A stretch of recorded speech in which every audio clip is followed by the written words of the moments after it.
Hello, everybody, and welcome back to the TripleJump podcast. It's a video game podcast. My name is Ben. My name is Peter. And my name is Ashton. Good morning. Good morning. Hello. Welcome to the podcast. How are you today? Fine. Very well. Bit cold. It's really cold, at isn't it? the moment. It's very cold. It's a real chill. Everywhere else in the country had snow, apart from my house. Apparently, did you have snow? I had snow the other day. We've not had a single. I've not seen a snowflake. Not a flake. Really? Nope. No, we had like When everyone a else few was inches like, of snow. Well, you oh, live on the delightful coast, see? snow. Yeah, it's it very was salty. rainy. Yeah. But we've had snow before. Yeah. But this time, it just get really everyone was like, cold. "Oh, lovely snow," and I was like, "It's raining." Oh. But it's really cold. Sorry about that. It's okay. It's not your fault. Well, Unless I did- actually he did invented have a the say in sea. it. you can things. you control the weather. Yeah. You did do that. I haven't had a chance to ask you guys how your Christmases were and things. Were they good? Did you get everything that you asked Father Christmas for? Yeah, Santa bought me some new shoes. That's great. Ooh. Love that. Mm-hmm. And a new Brought me some backpack. shoes too. I'm not wearing them, but What kind of shoes? Neither am I. more Converse. Nice. I didn't ask for them, and they arrived, and they were the ones where they're not fabric; they're more sort of leathery or pleathery. Oh. And Santa said, "Oh yeah, well it's winter, and you can't necessarily be wearing your canvassy shoes around." I'm currently wearing my canvassy shoes, but Oh, I've tried on my You new shoes. cannot be stopped. I've not they're so pristine. I've not wanted to break in the new ones because I've already made a mess of these ones. So you know, But if they're like leather, they won't be easy to mess. no, they won't. So we'll see. Yeah. But yeah, I got shoes. Nice. And I got shoes. and socks. I got a lot of socks. I got Yeah, so so did many I. I socks. got a lot of socks loved too, it. I was so excited. I got so many fluffy socks. I'm living the dream. I'm living the dream. I got ones with frogs on them. That's Got good. stripy ones.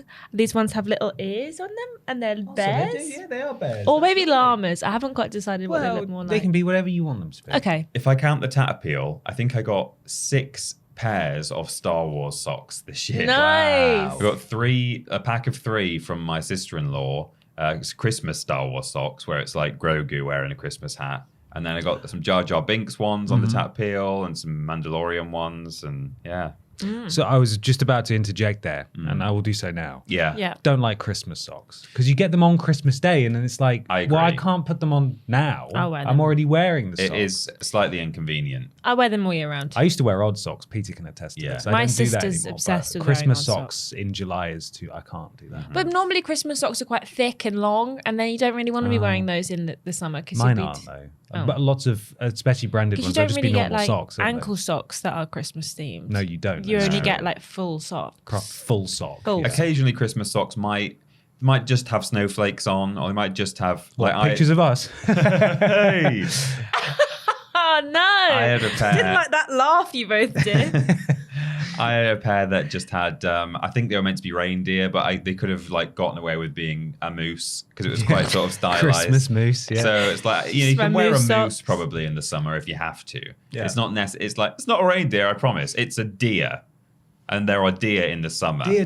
Reindeer exist in the summer as well. I don't think they do. No, actually. that's Oh, not true. They go into a chrysalis in Yeah. March. Crystallis. I had no idea. Yeah. I Christmas feel quite list. silly. Oh, very good. The Christmas list. Yeah. Well, sorry to miss the Game of the Year podcast last week as Yeah. well. How did things shake out? Exactly as you would expect. Okay. Everyone, including so all of the hosts and the audience, picked Astrobot as number Did 1. they? Yes. Oh, that's nice. James Yeah. as well. Yeah, James as well. James as well.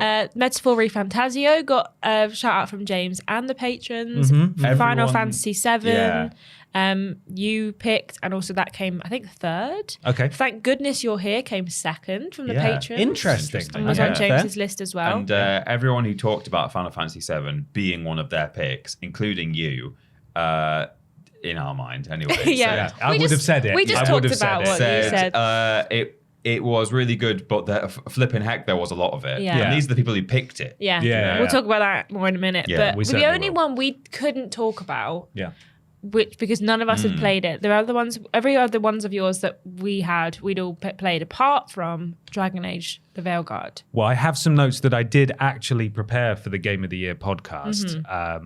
when I was playing it over Christmas, because I did finish it. Yeah. And so I'll mention those in the what we play in section. Okay. If that has been invented this week, because it is, of course. Well, I mean, it is a new year, and it was like, oh, maybe. But we thought, rather than only talking about the games that we've been playing in the Game of the Year podcast, I thought maybe we could do it every week just to kind of give my Cool. Well, I'm still not sure about that, So- but I can talk about it a bit more then, Yeah. and give my thoughts and stuff. But I'm mostly over my illness now. I was talking to you guys, basically just daisy chaining sicknesses from various households for I like have a a month. theory Yeah. that this illness that you've had exclusively affects men. Really? Because I've been fine. And Oh, I've my had girlfriend's had it. Oh, really? Yeah. Okay, well, that just it knocked proves her my for My theory. wife as was well. okay. So either I've been Ashton's fine. wrong or your girlfriend is secretly male. Yeah. Well, You never know. I'm waiting for the wedding day. I To don't find know out. yet. But yeah, because my boyfriend's been really unwell.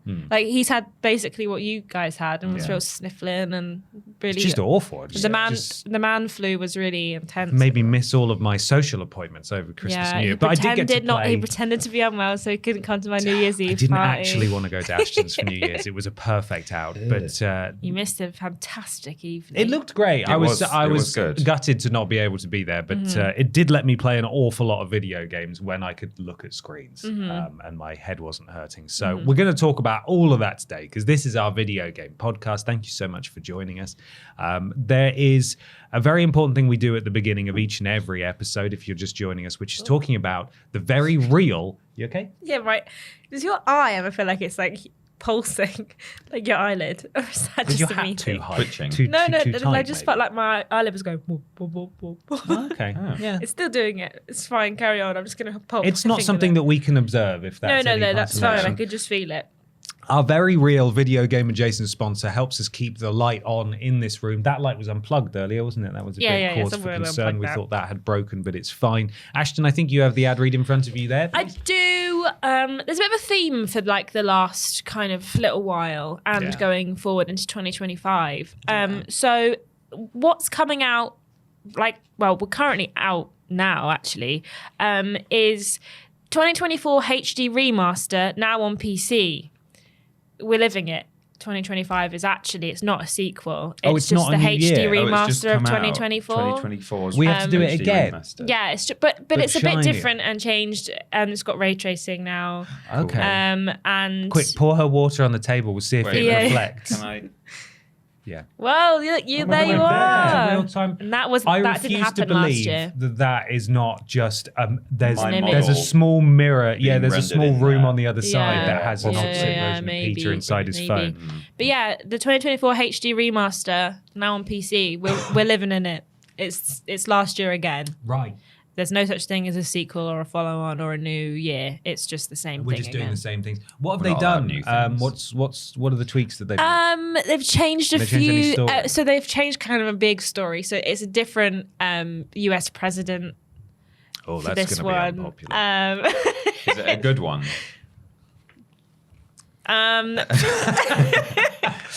Which one is it, Ashton? I can't tell you yet. It's not happened yet. We're It's a not. spoiler. That season starts Oh, right. soon. Yeah. Okay. Other things that are happening this year that again, we're gonna do the Olympics again. We're going to do it again. Yeah, Oh, but alright. this Which one? time everyone's just gonna be that ray gun. Oh God, from- there was an it'll be some Olympics, wasn't there? breakdancing. Yeah. I totally forgot that happened. Yeah, the Olympics. Oh, I can't wait to watch that again. We get to go to all those weddings again that we all went to. That was fun. Oh, That yeah. was fun. Enjoyed that. What else happened last year? So little and also so much. Yeah. We get to go and see BBC All the again. same, Oh, all yeah. the same games that came out last year Yeah. are coming out again this They're year. doing it all which again. isn't entirely Wow. incorrect because this month Spider-Man 2 and Final Fantasy 7 are releasing on PC, so it looks And like Indiana they're coming Jones out is again. coming out this year. And Indiana is, Jones yeah, is that's coming out true. this year, so Yeah. lots to look forward to. Oh man, that's exciting. Yeah. And this is real. No, Oh. it is Oh. actually a new year. Oh, I don't know if that's better or worse. So we have no idea what's going to happen. Well, we do know the president's still going to change. Well, yeah, there's something quite comforting about knowing that we're just repeating ourselves. over Yeah, and over but again, I right? don't know if I would prefer that the year started off not with like idiots trying to take over the United Kingdom government. Yeah, like, that's kinda strange. that kind of weird spin. Ben might not be aware of this. No. Yeah, what? Huh? Elon Musk is like wants to come and rescue us from our tyrannical government. Oh, right. Yeah. I mean, I've seen bits and pieces. And not just about him that. either. No. People who are worse. Yeah. Men who are Pirates? worse. Zombies? Pirates are bad. I don't want to say his name because he's a scumbag and I'm not going to Okay, put well, him on the podcast. That's fine. Well, don't then. I'm not gonna. Don't even think I'm about not even it. sure exactly who you're No, I have referring no to idea be either. honest. I It's know not- Elon don't- Musk has done it. But Let's not. I'd Let's say let's no. not. not, whoever that person is, I don't want to hear about him, to be honest. It's not real, but So that's this, It's not real. this year's new and exciting, and we'll see what happens. Okay, cool. Well, we're not sponsored by. What was the name of your 2024 HD remaster now on PC. 2024 Now on HD remastered now on PC. We are, of course, sponsored by our wonderful patrons over at patreon.com/Team TripleJump. If you go and support us there, you get access to all sorts of rewards, including asking questions on this podcast, early access to worst and weirdest games, exclusive access to episodes of Rules Boss and Main Menu, and even more. Go and check it out at patreon.com/Team TripleJump. Why not also go to triplej.mup? That's our website. There you can find links to everything that we do on our YouTube, our Twitch, our Discord. There's cameos as well that you can get. TripleJumpShop.com if you want some amazing Triple Jump merchandise. I'm wearing some, you're wearing some, you're wearing some, we're all wearing some. I got the Can't get beanie this. on today. Oh, no, you can't. That was No. a special order, It was wasn't it? specially printed for me by Ellen Pacitti.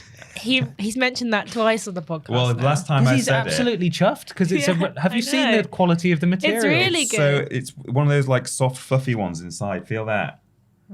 It's really good. cozy. I'm sad That's I good. said no, I didn't want one. I did mention it last time, but I realized as I was saying it last time, I was wearing my old one with the design that's all sort of like crumbling away. But I this think is the the design's actual. bigger as well. on Yeah. Yeah, the it is. It's smaller on this one, Yeah, but oh, that's lovely. Can't Also, buy it's it. also spelt wrong. No. could be. Can you imagine? Somehow they've taken wrong logo. the PNG and swapped some letters around on it. And finally, patreon.com/Team Yes. TripleJump once again. Out this week on the channel, it's an episode of Weirdest Games Ever. Yeah, best. Actually, think it's the best game ever. Best game. Hello Kitty Roller Rescue. I didn't get to play this one. Like it wasn't. I wasn't the game's victim. You got to play it for a bit. I did get to play it for a bit. Little bit. But was it's already kind. out on Patreon. If you are a patron, you can go and watch it. If not, it comes out on Sunday for everyone else. So check it out. It's a good one. Yeah, absolutely. Time for question 1, Peter. It comes from Ryan Swartz, or Swartz, probably Swartz, who says, "Hi, Bab. Hi. I was a little surprised, Hi. but also not surprised to hear the nearly universal comment on last week's show that everybody liked Final Fantasy VII Rebirth, but felt it was just too much with all the side quests and minigames. I know you've discussed game length before in general, but when it comes specifically to optional side quests and the like, is there, in your opinion, a specific point where too much becomes too much? Does it depend on the game, whether they enhance or detract from the main story, or is it simply a case of, I know it when I see it? Side note, I've been playing Infinity Nikki for about a week now and was feeling the same thing literally the day before the show dropped. I think the episode of the podcast. Spent half a day helping people communicate better and doing photo hunts and realized I'd completely lost the plot. Still a fun game, but when I saw a list of 20 more side quests available, it just felt a little overwhelming. Mood. Cheers, Ryan Swartz. Top fan, no relation. Thank you, Oh. Ryan. Thank you, Ryan. Brian.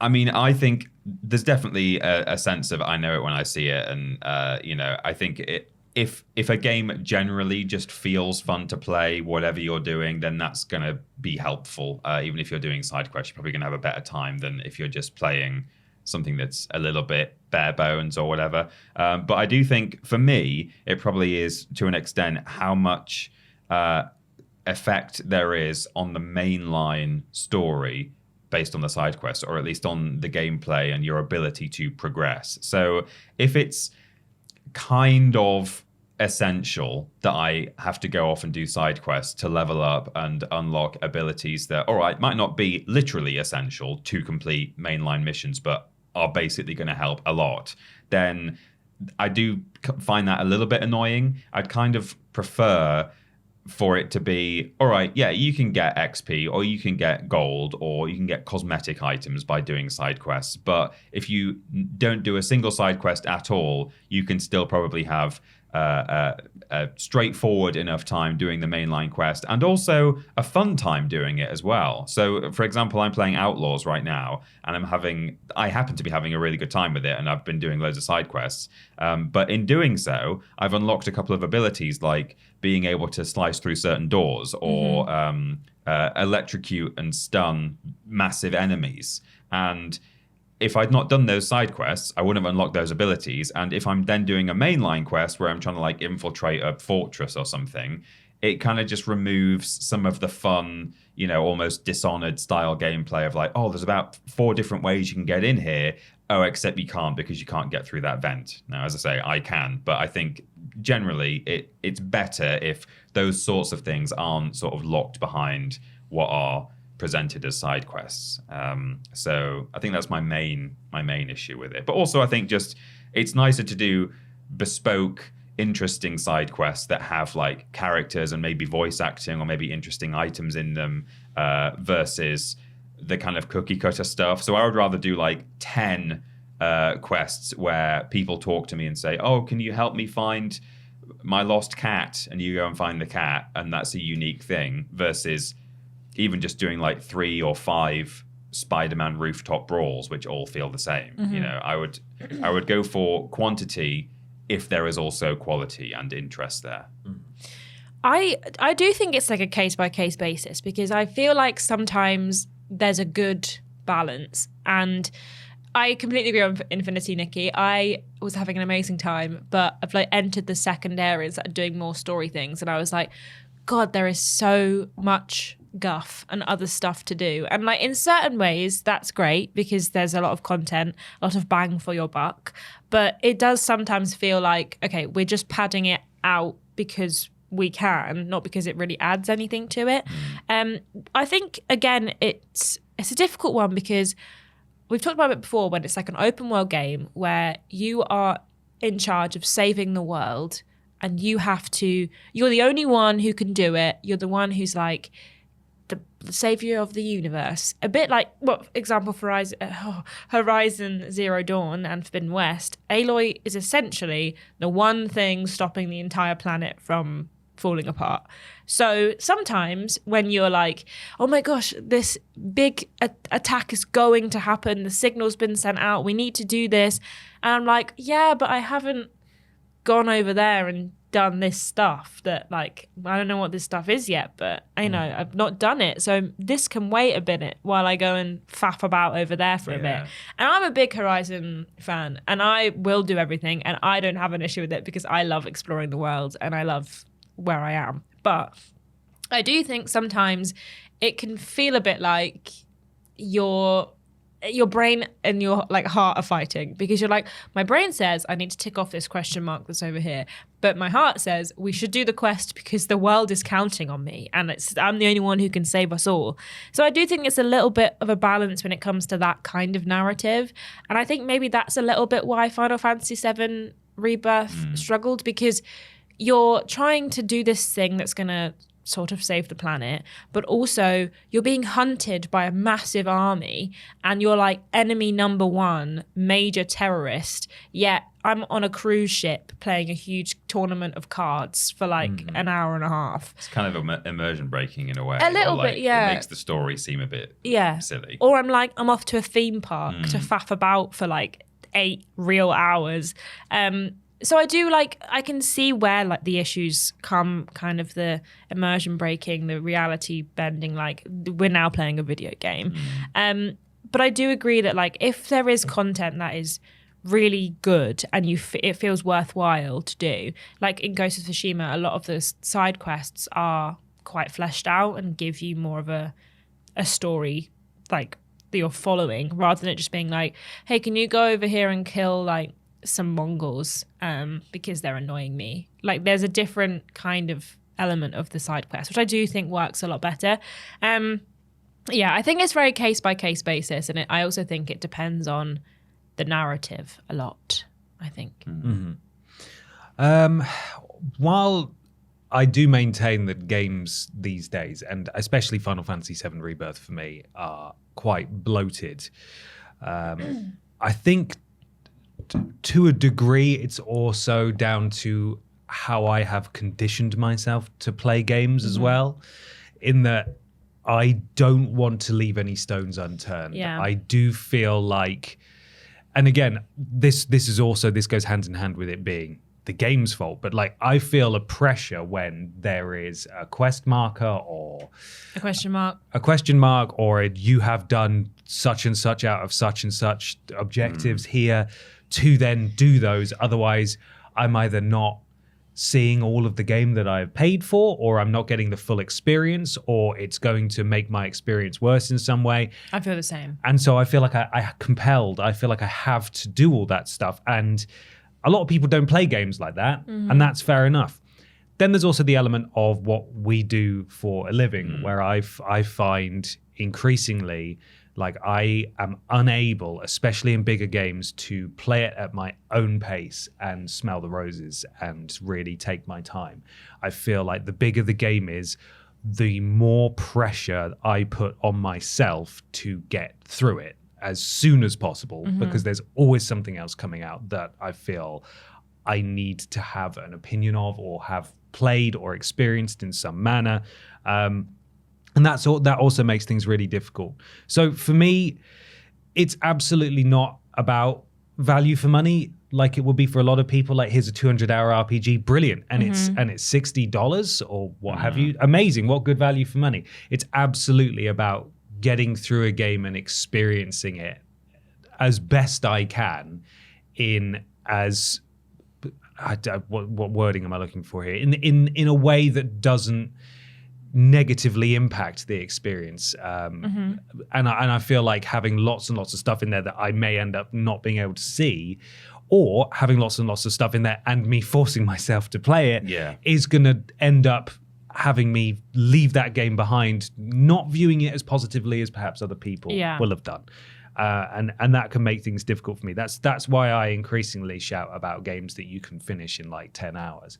And it's also why I play games more often than not these days on lower difficulty levels than I would have done in the past, because I'm not only do I not want to be challenged, but also I don't have time to replay the same bits and get stuck on bits and fight bosses for hours. I don't have time for that. I wish I did, but I don't. And so for me, it's as I said at the start of this verbal diarrhea, I feel like it's just as much about my approach to games as it is about how games have too much stuff in. But games definitely do have too much stuff in now. There's definitely like a opinion of a lot of people, and also in like developers, where it's like, we need to make sure that our game is X amount of hours long, because if it's any shorter, people will get upset. Like, because people were talking about the Indiana Jones runtime before it came out, and being very much like, oh my God, it's only 16 hours. Like, that's nothing. Why would I pay all this money for it? Whereas like, I finished it in, I think, about 18 hours. And I was like, that is enough time. Honestly, there were several points in that game where I was like, I'm ready to move on. I'm ready to crack on now. Yeah, so I do think... Hello? Sorry, I just threw my phone on the floor. It's in my pocket and I just fell out. I do think that's... Thank you very much. That... I can't remember what I was saying now. What was I saying? There's a culture of like, it has to be bigger and longer. Bigger is better, bigger maps. And I feel like a lot of the time when I'm doing, because I'm very much the same, like I have to tick everything off, or I have to feel like I've got everything, or I've seen everything to make sure that I've got the most out of a game. But I do think that I look at that sometimes and I'm like, I don't care about this, but I'm doing it because it says I've got 6 out of 10 and it's only 4 more. The like sunk cost fallacy of like, well, I've already got 6, may as well stick around and get the other 4. Or I've done all these other Queen's Blood games, may as well just finish the Queen's Blood situation. I mean, Queen's Blood is like fine. I was fine with Queen's Blood. That was chill. I could do that. It was when they started adding all the other stuff in that I was like, okay, you're too much here, please.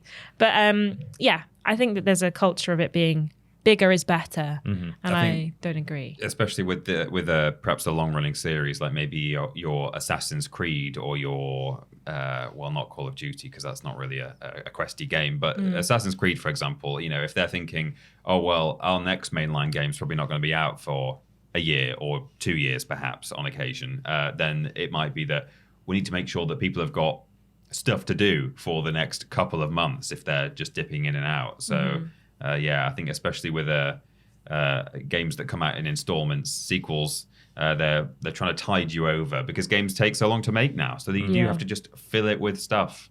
Yeah. You guys are bang on about the dissonance as well. It's always been, to a degree, something that games have struggled with, where you're like, hold on a second. I can't save the world just yet. I just got to go nip over here. It's so it's so annoying because I'm like, oh my God, you've had this like really intense, massive story quest. You're like, all right, I've got to do it. And then it's like, but so-and-so's lost their cat. And I need to go and find the cat first. And then you do sometimes lose the plot or like tiny details. Like someone said one line of dialogue like in one of the main quests about 4 hours ago that actually was quite important. And then you go, oh yeah. I remember now. Well, I've forgotten about that. I got kind of spurned with Horizon Zero Dawn because in the final battle of Horizon Zero Dawn, every NPC that you've encountered and helped can come and fight with you in the final battle. And I didn't get the achievement that was like, have all of your allies come and fight with you. And I was like, who the hell have I missed? Like, I've got everyone I've met is fighting with me. But it turns out there was this like top corner of the map that I hadn't been to because I was like, it's just clouds up there. I can't see anything of importance. And there's a full storyline that had happened of this character that I just hadn't met because I'd been ignoring people going, there's a prison up north that needs help. And I was like, I don't know what you're talking about. There doing is this. no north, there's clouds. Yeah, it's just clouds up there. But yeah. Venom's stomping around the city in Spider-Man 2, but you got to collect all the backpacks. You got to collect all the There's a pigeon backpacks. over there. Got to chase that pigeon. Yeah. This is that's. I think if I could name 2 games that I would like to replay, that approach to playing games that I just described negatively impacted my experience of it, would be Spider-Man 2 and Final Fantasy VII Rebirth. At some point, I would like to just play both of those games without any of the side nonsense and just experience it.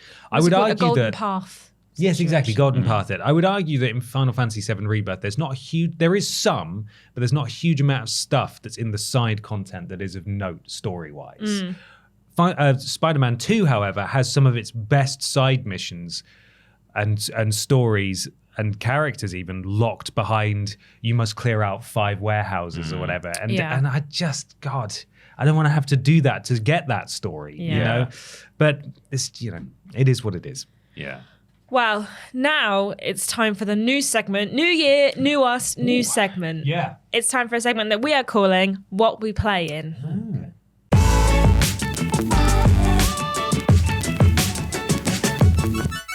It's What We Playin time. Time to talk about the games what we have been playing. Peter, what have you been playing, please? Well, since the last What We Playin, I mean, it is a new segment, but hypothetically, since that's what we play in, it's been Christmas and New Year. So I played some stuff over that break. I went and saw the in-laws, the brother and sister-in-law, particularly.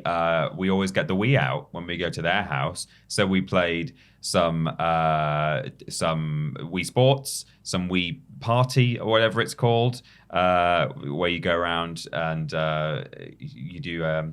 it's like Mario Party. Yeah, I think it is Wii Party. Globetrot, where you go and take photos in different countries and have to fly around in a plane. Oh, nice. That was nice. I love Wii Party. Also, they have... Oh, now what is it called? What's the board game company? Hasbro something. Yeah, I had that game which on contains my Wii. Trivial Pursuit, Monopoly, Risk, and something else. Boggle. Sounds like you need to invite Ashton round to one of these parties. Yeah. Sounds like she would enjoy I would have a great time. all of these games. We only tend to play Trivial Pursuit on that. They're actually quite a Monopoly family, and I flipping hate Monopoly, but fortunately we didn't play Monopoly. It's banned in this my time. house. But we played some Trivial Pursuit. But since then, in my own time, I have played the crap out of Star Wars Outlaws. It's been cold as well, so it's good you brought that orphan in. Indeed. Well, the really orphan... cold, and it's been snowing. The orphan will never be let back out again. Oh my God, he's fine. He's adopted the orphan. I've adopted The the orphan's orphan. name.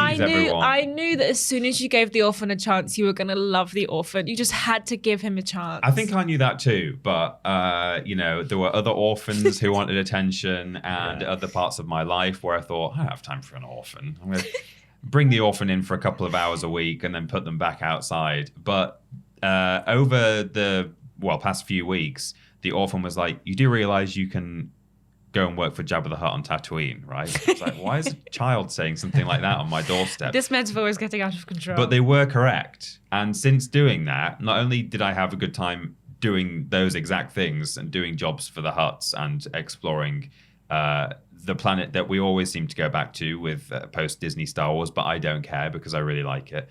But that was enough then to get me fully invested in the game. And now even when I'm off on another planet doing something else or working for a different cartel, I'm having a great time. And it's probably the first game in a while actually where I am doing what you guys were just saying, which is, you feel like you really want to experience everything. You're stopping and smelling the roses. I'm smelling every rose.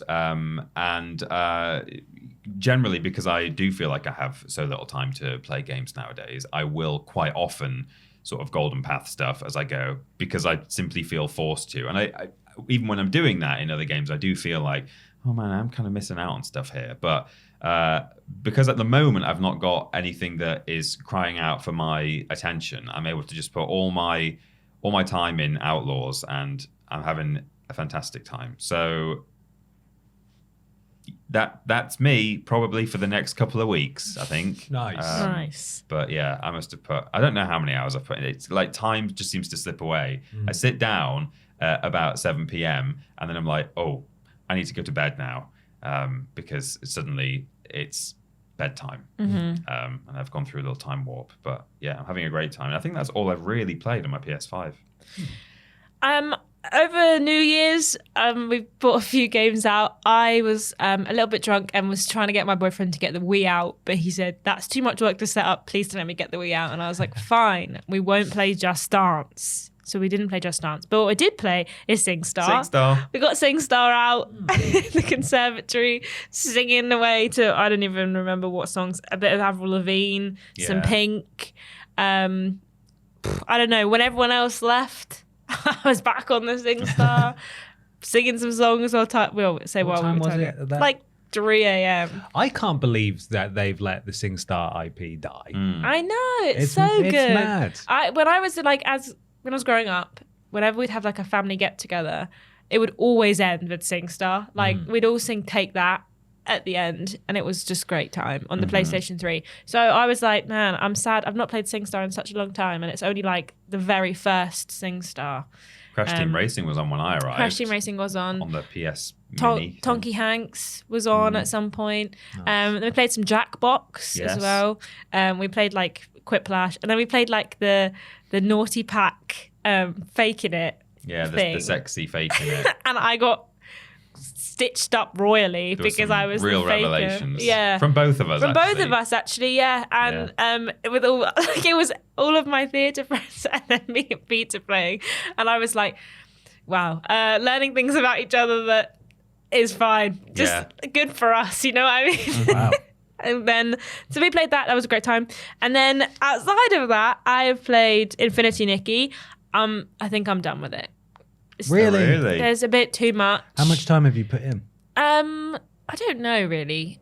Like a good 10 hours maybe, if not more. But like there's like what Ryan was saying, there's a lot of stuff, and like every like month or so they change the season, and there's more quests and stuff to do for each, like there's like events and stuff. But I find myself either like not able to do them because I've not progressed far enough in the story, but every time I go to do the story, there's so many more side bits and pieces I've got to do that I'm like not actually doing the story. So I feel as though I need to either beeline it and just try and do the story, or leave her behind. I've got that problem 3 ways actually now, because not only do I have side quests and main quests, but also it's in because of the code we got. I've got the card, like the DLC, the Gambit thing. Yeah. Or is that free to everyone? I don't know. I don't know. I think I think we also got the DLC. So at the same time as main quest and side quest, I've got Lando Calrissian saying, "Hey, go play Sabacc on a pleasure cruise." I'm like, there's too much to do. Oh, I've not got the pleasure cruise, and maybe I haven't got that. It's on like it's on a cruise yacht or something. Yeah. Well, I've not got that, but yeah. And then, so yeah, I played Infinity Nikki. I played more Ghost of Tsushima. I am in the final area of that game now, and I'm still having a great time. That game is great and gorgeous, and I love it. 10 out of 10. Want to play it all the time. Had to come to work today. Wah, wah. But yeah, that's great. I've been playing it every night. I've also played some My Sims Cozy Bundle. I got that for Christmas. What's that? It's My Sims and My Sims Kingdom that they put on the Nintendo Switch. Oh, I remember this. Yeah. However, they've not put the best one on, which is My Sims Agents, and Boo. they're cowards, and they should put My Sims Agents on Switch because it is the best one. I don't played actually like straight My Sims. I've never played that, but I've played My Sims Kingdom on the Wii. So I was playing that, and I was like getting the nostalgia, but it's not quite the nostalgia I'd get if it was My Sims Agents, which I have got on my Wii emulator on my PC if I ever feel the urge. But My Sims I hadn't played, so I was a bit baffled by it.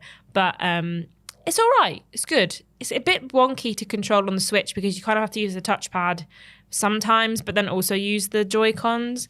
So it's a bit confusing, but I think it's fine. I'm going to probably play more of it at some point when I'm in the mood for a head empty play game kind of situation. And the last thing I played, and I finished it this week, is Indiana Jones and the Great Circle. I did everything apart from taking all the pictures and collecting all of the notes. I am still baffled about the first area. I got lost in there all the time. I had to go back like after I finished the game to like tidy up some last bits, and I was like, I have no idea how to get around this place with ease. Like It's not convenient, is it? I'm clambering around the place. They definitely could have introduced fast travel or there is the fast travel later on. No, that's in every level. Is the it? Signposts. So you go to a signpost, and if you've been to other signposts, you can like fast travel between areas. However, the signposts are kind of randomly plonked all over the place, so they're never actually very convenient to get to. I spent so long running from one side of the map to the other. I had no idea. And then also sometimes you unlock little shortcuts, which are great, but I have no idea how to like get to some of the shortcuts that I was at during a story mission and stuff. So the first area I was absolutely baffled by. The second area I thought was fine. I quite liked how open it was. That was great. The third area, the vehicle can absolutely get in the bin. I was getting so annoyed, and Gina kept getting angry at me for crashing it. And I was like, I don't even know why I'm crashing it. I'm not hitting anything. Why are you angry at me? And then I thought the story was good.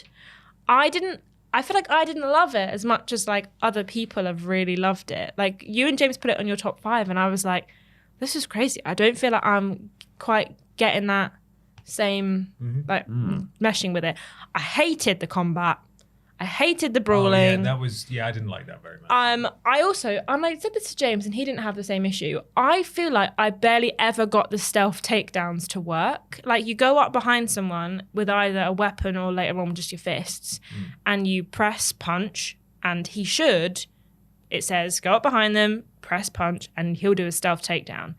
I felt like 8 out of 10 times he would just hit them, and I'd have to just hit them like in quick succession to knock them out. I found that worked when I was holding an object. He would do a stealth takedown. I feel like I barely ever got it to work. Like he'd just hit them on the head with a hammer or something, and then they just turn around and be like, oh, and I'm like, oh, God. But I was supposed to take you out stealthily. Look who's coming to our camp. Look who's here. And I'm like, get away and die. But yeah, I enjoyed myself. I had a good time. It had a little bit of, I think, the bloat that we were talking about before. Like it felt like I was doing things for the sake of doing things. And admittedly, like I did have the brain thing of like, gotta get all of the medicine, gotta get all of the books, gotta get all of the things and do all of the side bits. And then like I did Google some puzzles because I was like, I cannot be asked to solve this.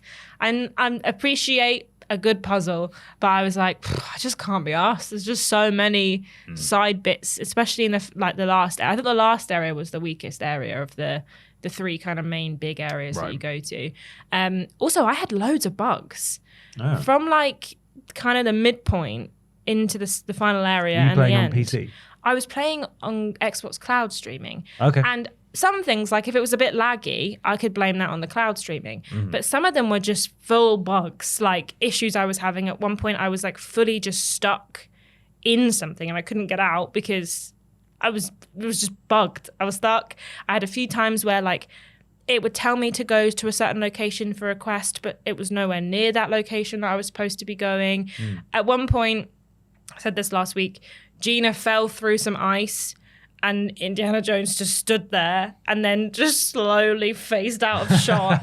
And I was like, okay, that doesn't feel I didn't have any of right. that. But yeah, weirdly, I encountered in the second half of the game especially loads of bugs. And the first half of the game was, I think, fine. Felt like a lot more polished. But the second half, I was like constantly encountering weird visual glitches, weird like NPC or AI like movements. It was really odd.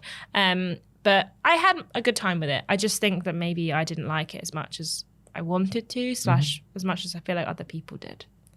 And that is all I've played over Christmas. Amazing.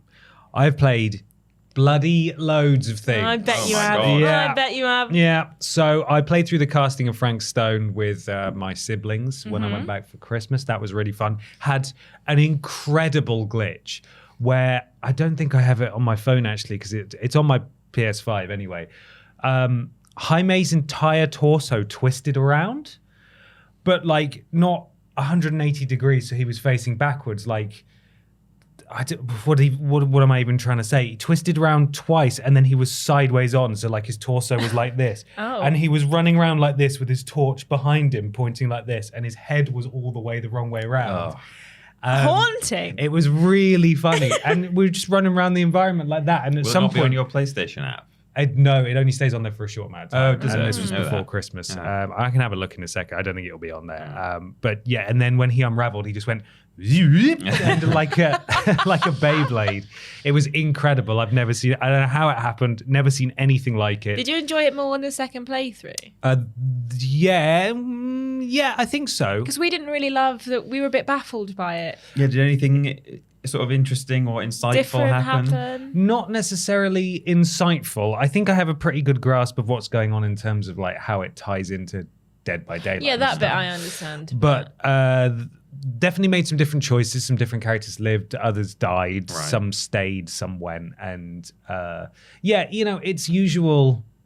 It's just usual supermassive Yeah. games kind of nonsense. But like, we love those games, and that was really, it was fun to play through. The new one's coming out this year. Yeah, I can't wait. Directive 80/20. Yeah, looking forward to that. I was putting that, like, looking at the trailer again when I was seeing what dates were coming up, and I was like, oh, I forgot about this. Hell yeah, I can't wait for that. Played some Jackbox. That's a party game.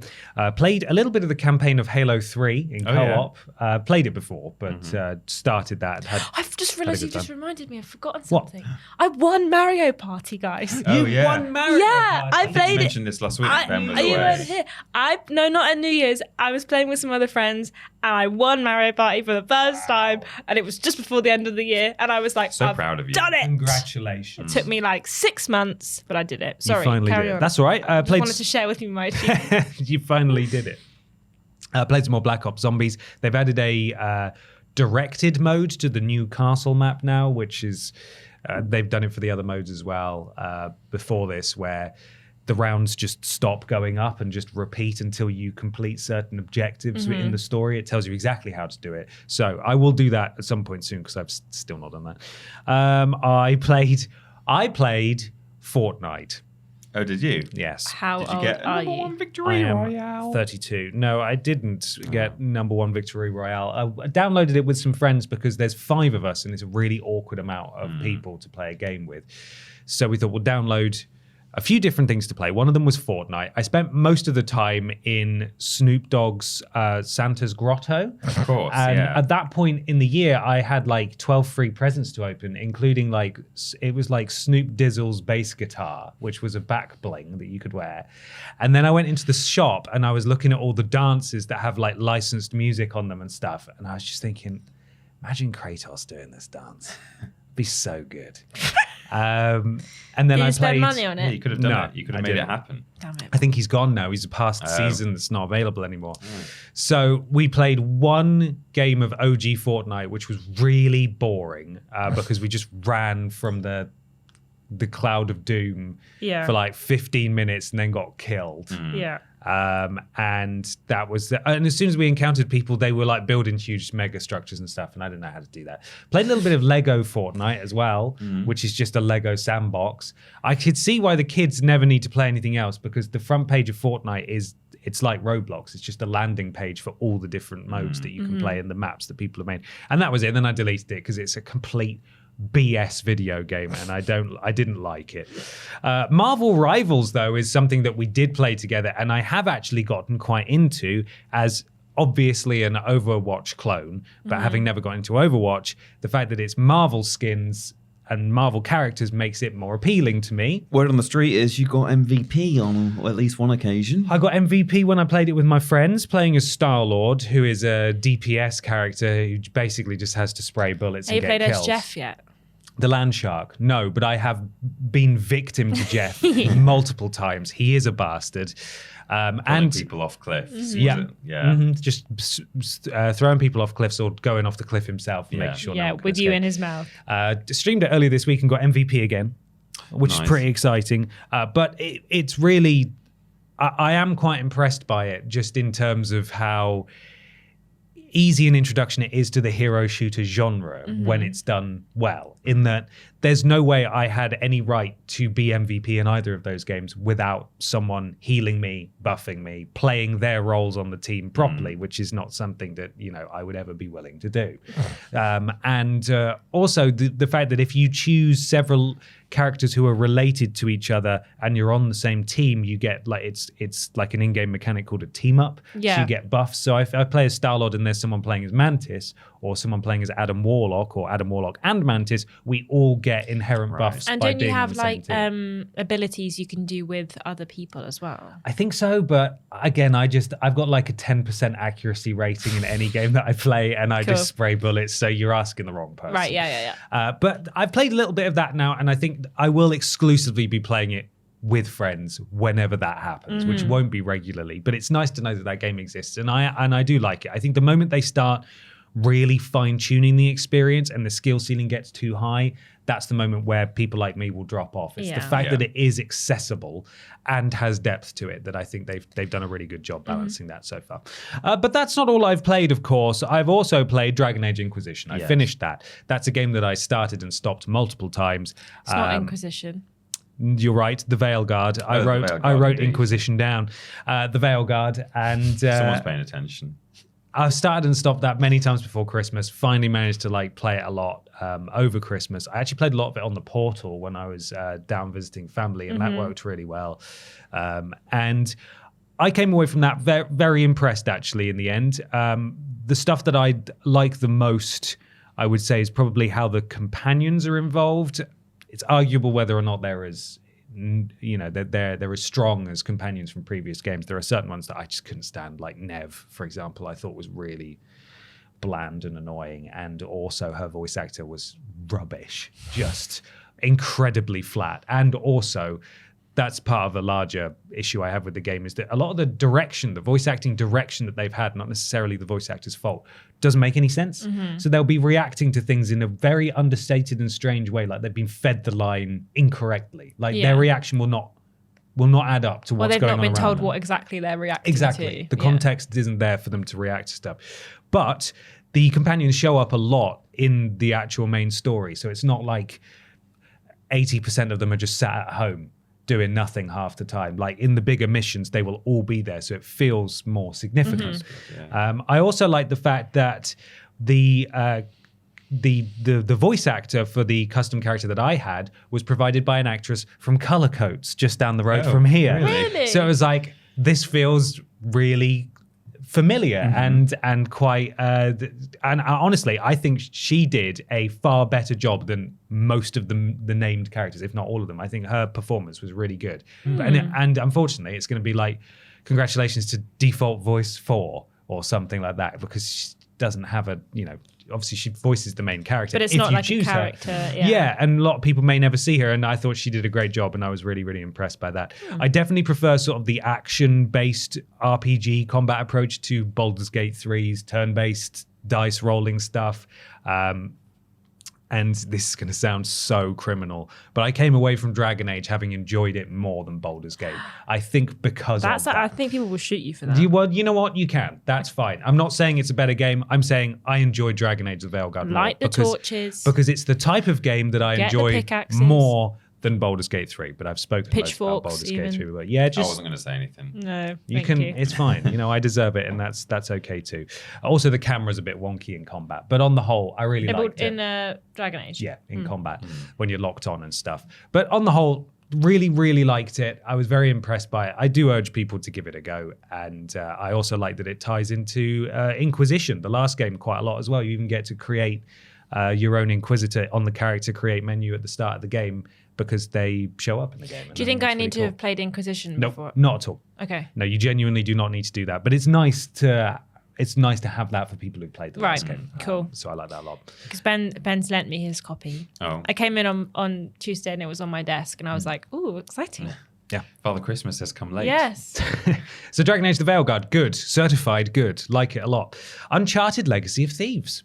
I played that. Oh. The PS5 version of Uncharted 4 and Uncharted, what's it called? Lost Legacy. That's it, yeah.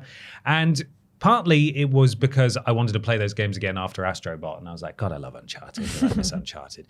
And partly because I just played Indiana Jones and I wanted to compare it. And I've got to say, while I really liked Indiana Jones, and I think it's good, those reviewers who said, wow, there's a new king in town, Lara Croft and Nathan Drake better watch out. They're lunatics. Uncharted 4 is unbelievably good. I've been wanting to replay that for still ages. so good. And yes, even with the PS5 version, it does look like a PS4 game in places. But also, it looks way better than Indiana Jones in a lot of places as well. And I just think it's an unreal game. And I think it's a shame that you bounced off the first couple, and that's fair enough.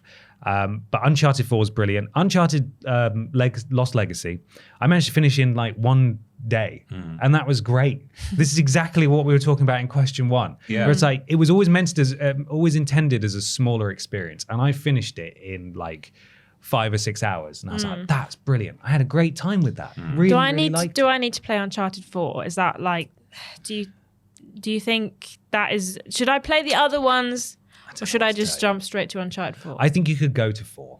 Okay. I think it would be a shame if you didn't, but you would be able to do it. I've played one. I mean, the Which one had the jet ski in it? One. Yeah, I That played was one. bad. The relationships aren't particularly complex. There's his love interest who, you know, he's been up and down with. There's his best friend / mentor, and then they introduce his brother in the fourth one. So there's no backstory there. That's all introduced in Uncharted 4. So I'm gonna have to put it on the Uncharted games back on my list. Sorry. It's all right. No, I should play them. Like, people talk about them all the time, and I do feel left out. I've but been stopping myself from going back to first one Uncharted is 4 just- because I know I simply must play other games first. But I'm like, but I want to play that again. I mean, there's not that much currently on the horizon that I feel like people are super excited about. So maybe I need to just, once I've played Dragon Age: The yeah, well, it's Veilguard. quiet. Yeah. Well, I have a physical copy, so if either of you want to borrow it, you let me know. I Because think I own it already, but Finished. Apparently, I've got to play 2 games before I get there. So yeah, well, yeah, you do. You do, especially.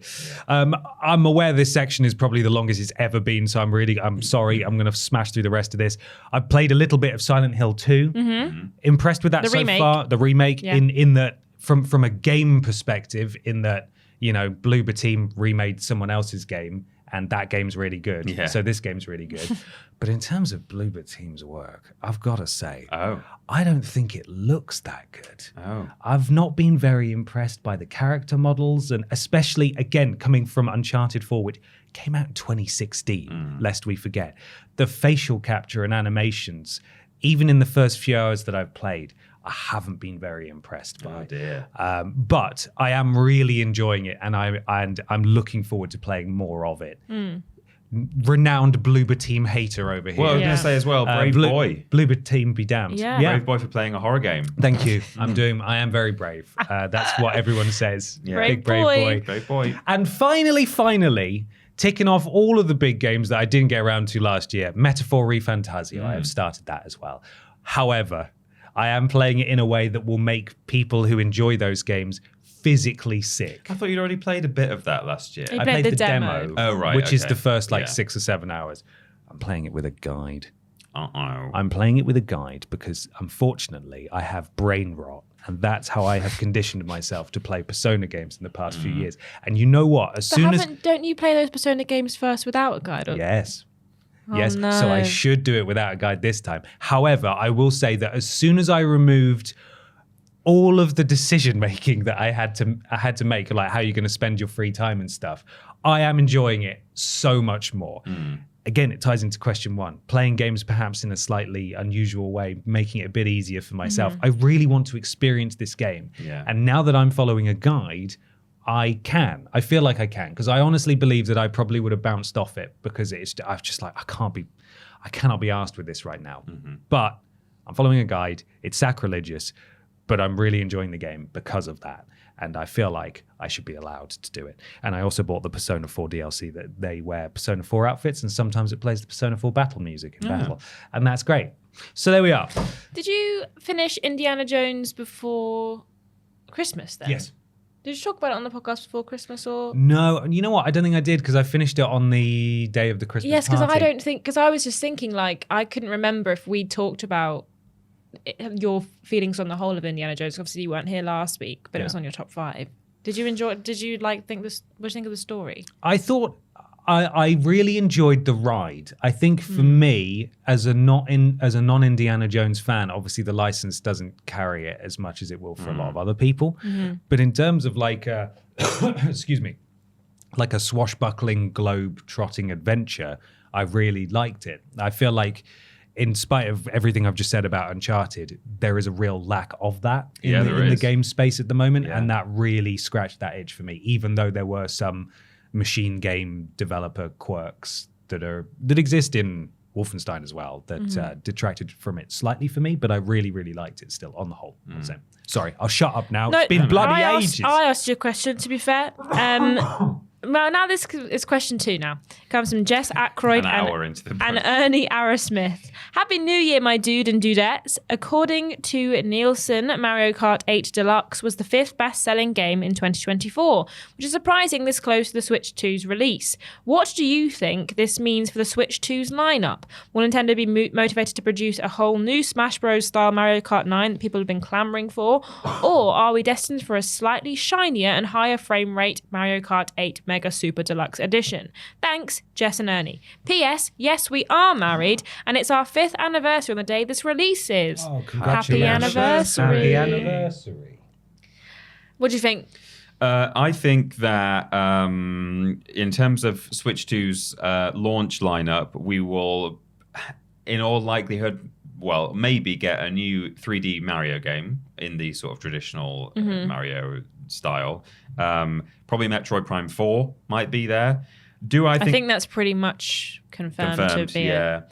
Do I think there'll be a new Mario Kart? I think that historically, that is what has always sold Nintendo consoles particularly to people who perhaps aren't like super Nintendo console fans, but it's such a mass appeal game. So it would make sense for them to have a new Mario Kart as a launch title. However, with this success, as Jess and Ernie point out, I think what they would have to do is make Mario Kart 9 like non-cross-generational, which might be a bit kind of counterintuitive because in a sense you would expect them to, most games that come out on Switch 2 at launch might also potentially be available on Switch. We've certainly seen it on PlayStation and Xbox, so you might think that we might see the same thing on Switch.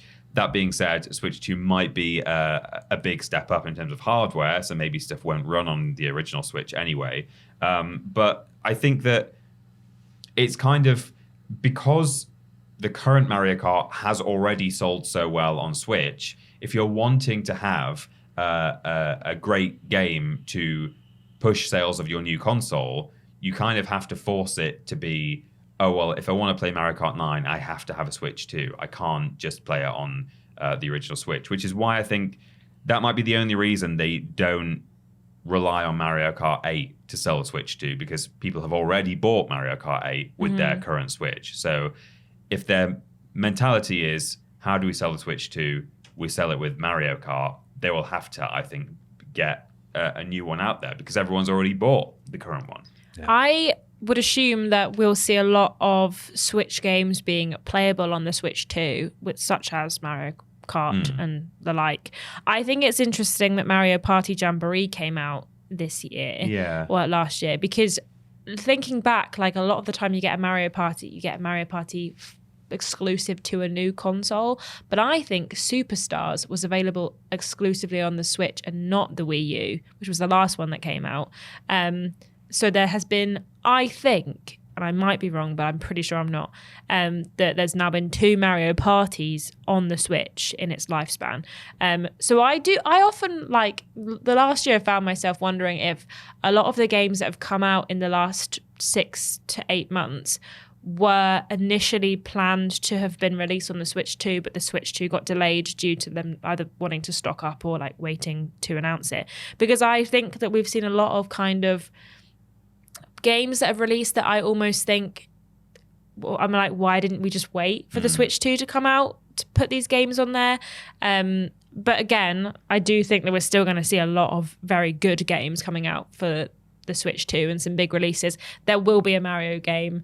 There always is. Mario Odyssey was the big one when the Switch first announced. So I'm sure we'll see another Mario game releasing for the Switch. Switch 2, sorry. And I don't know if they'll do a Mario Kart immediately. I think maybe we'll see a little bit of a wait before Mario Kart 9 comes out, because Mario Kart 8 is such a big, like, legacy edition of Mario Kart in that it's got all those games from the DS and the Wii and Mario Kart Mobile or whatever it was called. So I do think maybe we'll see a bit of a gap between Mario Kart 8 and 9, purely because of what Mario Kart 8 has become. A bit like how Super Smash Bros. is done. Where do you go from now? I don't think we'll see. I don't know if they can go anywhere. I don't think we'll see another Super Smash Bros. Anytime soon. I think maybe we'll just get like a kind of beefed up version for the Switch 2 maybe will come out. But yeah, I think it's going to be a bit of a weird one to see what Nintendo do going forward with the Switch 2 because of how many of their games have become kind of like the ultimate version of this game. Like Jamboree has maps and boards from previous Mario Party games. Mario Kart, like I said, has previous maps. Smash Bros has a full roster of people and has been like, this is the ultimate version of the game. So I don't really know what they can do with those legacy like titles that they've got to kind of bring them forward and make them something new. Obviously there's always going to be more Mario Kart maps you can make. It's an infinite possibilities of maps. However, I do wonder how they will make it stand out other than it just being like, this one's for the Switch 2 now. And we've got like 12 new Grand Prix maps you can do if you wanted to do them.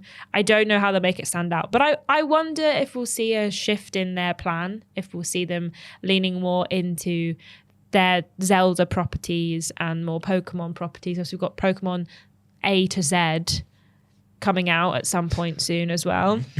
Or is it ZA? I don't know. ZA. Yeah, ZA, Zar. Yeah, that one's coming out at some point in the next year. We've not got any more Nintendo like first party Mario games currently confirmed. So we'll have to see what comes out. But I think we'll see. As soon as this gets announced, a few launch games titles being revealed, and I bet there'll be a Mario title in there as well. Yeah, I completely agree. At some point, they're going to have to make another Mario Kart game. But you're right in that they've completely backed themselves into a corner with 8 Deluxe and Super Smash Bros. Ultimate. If backwards compatibility is a thing, then I don't know if they release an enhanced version. I don't know if they can justify releasing an enhanced version, or we don't know how the infrastructure of the Switch 2 is going to work yet. We don't know if it is backwards compatible, which you would imagine it would be to an extent. If you put Super Mario Kart 8 Deluxe in your Switch 2, maybe there's some kind of forwards upgrade patch or maybe something. they'll charge you a tenner like Sony do. Or maybe they'll do what Sony did when the PS5 first launched, which was just like an enhancement patch that lets it run better on the Switch too, or something like that. But short of creating like a live service platform where they release new tracks in seasons and stuff like that, they at some point they're going to have to do Mario Kart 9 and they're going to have new tracks on it.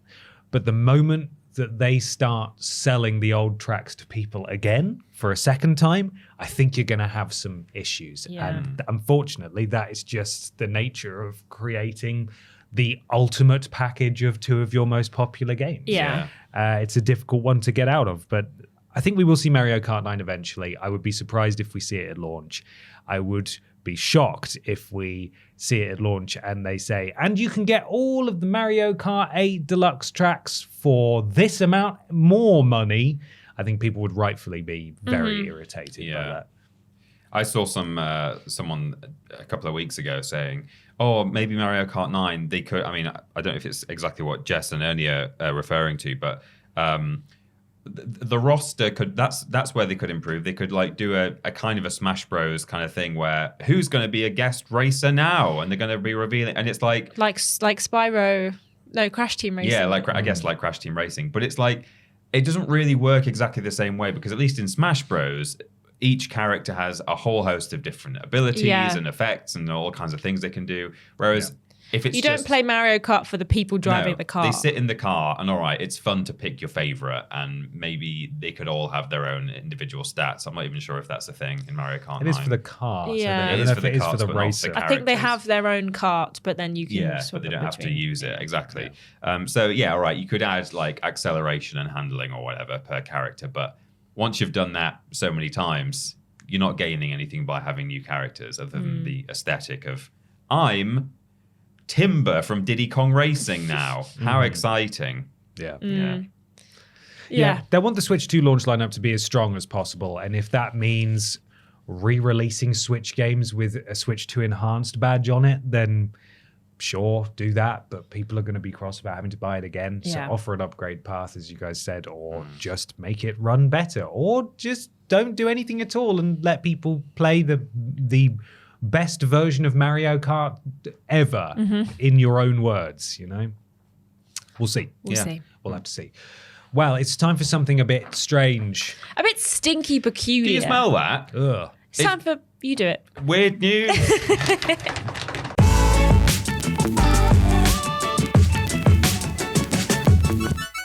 It's weird news time for some weird video game news. Remember, if you would like to get a shout out at this point in the podcast, you need to go to patreon.com. No, you don't. You need to go to our relevant social media posts where we put out a post about the news on a Wednesday. However, if you'd like to guarantee a shout out at this point in the podcast, then you need to go to patreon.com/Team TripleJump. Become a podcast producer by supporting us at the appropriate tier, just like Tom Howells, Michael Pendlebury, Hugh Jas, Andy Scott, Chip Thompson-Sums, Eric Sue, Nexus Polaris, Blake Thomas, Nicole Hansen, Greg Giggity, GY Goliath, Gabrielle Philipping, and Big Money Bobby Vegas.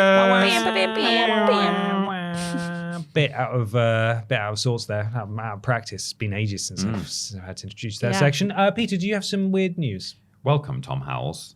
Don't recognise that Welcome, name. Tom Howells. I've got some news here from Connor Bennett at cbennett_12 on Twitter. It's according to IGN, and the headline is, Sony debuts tech where players can see, shoot, and smell baddies from games like The Last of Us. No, thank you. The subheading is Hot Sweaty Fungus. Oh, lovely. I'm fine with like everything apart from the smell. Don't need to smell. No, I don't want to smell it. Technology where you can see, shoot, the and first two smell. are just in That's just games. playing games, just a isn't video it? game. I play my games exclusive with my eyes closed. Do you? Yeah. It's impressive. Don't want to see anything. Skills. Written by Ryan Dinsdale. Sony has debuted conceptual technology at CES 2025 that would essentially allow gamers to enter the worlds of PlayStation games such as The Last of Us and see, shoot, and even smell the baddies. Have you seen the size of completely unrelated, but at CES, Acer have revealed a new handheld PC that they've got. Someone submitted it for weird news. Absolutely massive. You may as well carry around a computer monitor. The headline that someone sent to Weird News was, their new handheld is big enough to kill someone. Yeah, it's like this big, like this massive. That's insane. The footage of the future immersive entertainment concept was shared in the video below and shows a giant cube players enter, similar to the multi-person virtual reality experiences currently available. This isn't VR, however, as the cube is instead made of incredibly high-definition screens that present the game world around the player. ITV's The Cube. Indeed. Looking to boost the immersion further, players are also delivered engaging audio and even scent and atmospherics with interactive PlayStation game content. The players in the video also had imitation weapons and would shoot at the screens as clickers appeared, presumably getting a whiff of rotten fungus and other offences as they did so. Is that like that one you could have at home where it was like the smell of has, blood, like, 6 tires, smells. fresh air, Smoke. Grass. Yeah. And I think that was it. the outside. Weird. Yeah. Why would you want that? I don't know. I don't want 4D that. gaming, baby. And where are you It's going to gonna put your take me- cube? in a whole room I of your don't house? think it's an at-home experience. I Well, think no, it's it's not. It would It's take like me the out of VR thing. experience, because it wouldn't immerse me. I'd just be thinking, how can I make this stop? Oh, right, I'm playing a video game. I can turn it off. I can just get out Yeah. of the cube. I can just disable the cube smell. Stupid. Stupid. I don't know if there's anything more in this article. The Last of Us What is that? What is it? has otherwise been dormant since 2020. Not true. It's literally, they will not stop releasing that game. It's coming out in like 2 months. It had a TV show. Naughty Dog is currently focused on a new sci-fi franchise called Intergalactic: The Heretic Prophet. The Last of Us Part 2 Remastered is coming out on PC in literally April, along with season 2 of the TV show. Yeah. Intergalactic: The Heretic Prophet is a rubbish name for. It's such a massive name, isn't It's it? so silly. Just call it Intergalactic. ITHP. Yeah. IFPA. Just spat. Sorry. That's how bad it is to Yeah. say. Get it out of my mouth. I have some weird news. It was submitted by Dave Cooper on Facebook and Steven Skodez on Twitter. From IGN by Rebecca Valentine. Sick name, by the way. It's very good. Nintendo Switch players are reporting their new games been replaced with googly eyes. What? Nothing to see here. What? Says- Oh, very good. Typically over the holidays, thousands of people will look in their stockings or under the tree to find a brand new Nintendo game waiting for them. But this year, a number of Nintendo Switch fans are claiming they have unwrapped a far less pleasant surprise on Christmas morning. Instead of a Switch cartridge in their game box, some are claiming they found a single googly eye staring at them. I did see a photo of this on Twitter. This is the first one that someone put on Reddit. Yeah. Over the holidays, a number of posts popped up on Reddit and Twitter from individuals claiming their seemingly sealed brand new Nintendo Switch cases contained a googly eye and a black piece of plastic instead of actual game cartridges.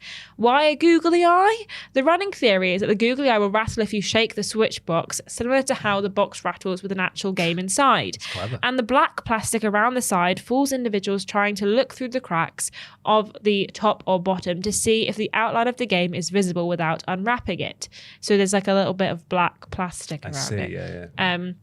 Without these items, someone might be tipped off that a game has been stolen from a package, but this method ensures that no one notices a crime until they open the case. Someone else put, the Grinch got us this year. It's unclear at the moment how or why this is happening, or on what scale, or at what point in the distribution process. Games reportedly impacted include Luigi's Mansion 2 HD, Animal Crossing New Horizons, Mario Party Jamboree, Echoes of Wisdom, and others. The reports also seem to go back several months, though there's been a higher influx of them recently likely due to more games being purchased over the holidays. And all of them seem to include a googly eye and the same black piece of plastic, though at least one person is claiming to have gotten the plastic and no eye included. Oh. IGN reached out to Happy gutted. several, No eye. not even a googly eye, to several individuals claiming they had received googly eyes instead of games over the last year and a half, but no one we spoke to had taken a video of them unwrapping the shrink wrap and discovering the eye, as they understandably didn't know that they were unwrapping a googly eye to begin with.